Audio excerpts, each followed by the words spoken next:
Bon alors là les gars, on vient de finir l'ascension. C'est parti pour la descente. Au début, quelques genêts certainement fleuris au mois de juin l'année prochaine. Et là on va attaquer une forte descente relativement technique. Donc single avec beaucoup de pierres. Attention à la chaussée si elle est glissante partant de pluie. Aujourd'hui un petit peu de vent, mais contemplez le paysage. On va redescendre donc au premier ravitaillement sur Mayres, le village qui se situe en bas de la vallée, avant de rattaquer l'ascension au Pergeire, qui se situe là-haut en crête derrière les nuages. Le temps n'est pas très clair, vous avez vu on est parti, il faisait très beau, mais au sommet grand froid et du vent. Alors on se retrouve dans la descente et go go go. Les gars là je vous sens fort dans la descente hein. Attention dénivelé, des glissades. Mais regardez un petit peu la beauté du paysage. Ça y est, on est en train de les perdre dans les genêts, ils sont en train de me sommer. Bon je vous laisse, sinon je finis avec 1 heure de retard. Allez, après un départ plutôt mouvementé, on voit Mayres au fond là.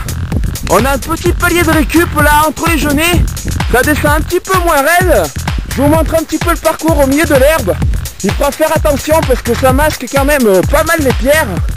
Et puis reprenez bien un second souffle. Parce qu'après c'est passage entre les rochers. Donc encore un peu plus technique.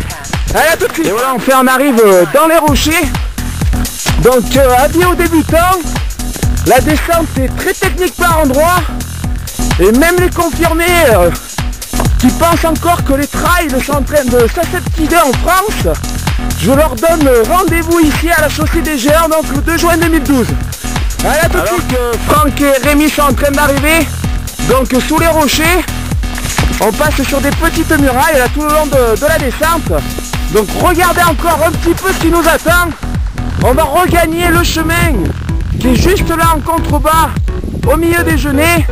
Donc attention, là ça va être pentu hein.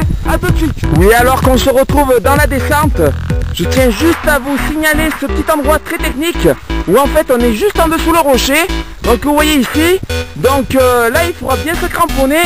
C'est un petit peu d'escalade, c'est pas très long, il y a quoi? Il y a 3 mètres à franchir, mais il faudra bien faire attention à ne pas glisser. La chute sera pas très grande, regardez, il y a les genêts qui sont juste là en dessous. Il faudra avoir le pied ferme et surtout pas le pied marin, sinon ça pourrait franchement tanguer. Allez, on se retrouve un petit peu plus bas. Le vent est en train de se lever de plus en plus. À tout de suite. Et regardez encore ces petits chemins. Donc que des petites murailles à passer, beaucoup de pierres. Ici on appelle ça les clapasses. Donc là il faudra bien voir le pied solide, attention aux entorses. Allez à tout. Alors que nous retrouvons Franck et Rémi là qui arrivent donc à hauteur de cette marche. Il y en a plusieurs à franchir tout au long de la descente. Et là on regagne le départ. Donc forte pente avec pas mal de rochers à sauter. Allez à tout de suite. Donc là après un court plateau de récup dans la descente. C'est très facile. Question orientation. C'est qu'un single, il y a juste cet endroit là où il faudra bien penser à tourner à droite et non pas à gauche. Sinon vous allez fortement vous rallonger. Donc pensez bien qu'après le plateau de récup dans la descente, c'est la première à droite au carrefour. Allez, on se retrouve un peu plus bas et on continue dans les genêts. Allez, à tout de suite. Alors qu'on arrive bientôt dans un monde un peu plus civilisé, traversé sur le pont. Rémi est derrière le tonton, mais je crois que l'élève va pas tarder à dépasser le maître. Il est venu travailler un peu son pied aujourd'hui, mais je le sens très fort. Allez, on se rejoint un petit peu plus bas. Donc là les gars, là, la descente chaud hein. Mais je pense que de se reposer un petit peu le long de cette petite bâtisse en pierre. Autrefois ils étaient très utilisés donc pour stocker le foin, éventuellement rentrer aussi les bêtes ou servaient aussi de séchoir à châtaigne. Donc sinon vous, question sport, comment voulez-vous apprécier cette descente les gars? Et entre montée et descente, mais comme vous pouvez le voir, ça commence à se faire sentir sur le front et notamment sur les cuisses. Mais bon, l'arrivée est bientôt là, mais là c'est que du bonheur. Ok. Et les petits jeunes, qu'est-ce que t'en dis toi?